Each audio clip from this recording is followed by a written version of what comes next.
নমস্কার, আমি প্রজ্ঞা পারিজাত আছি আপনাদের সাথে কবিতায় আমার স্কুটির শোরুমের সামনে থেকে। কি করছেন স্যার? কৌশিক গাঙ্গুলি। বেকার রূপম তো এখনও চাকরি পায়নি, আপনি এখন কি করছেন স্যার?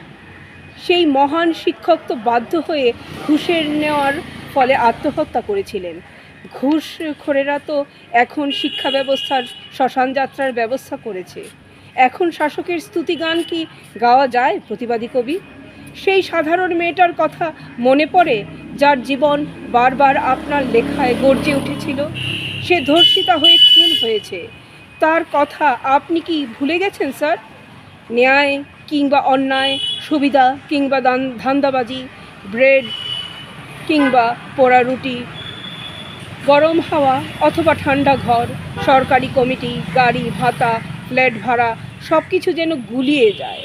এখন আমরা বাঙালি হিন্দুরা পরে পরে মার খাচ্ছি। এখন আপনি কি করছেন স্যার? নমস্কার।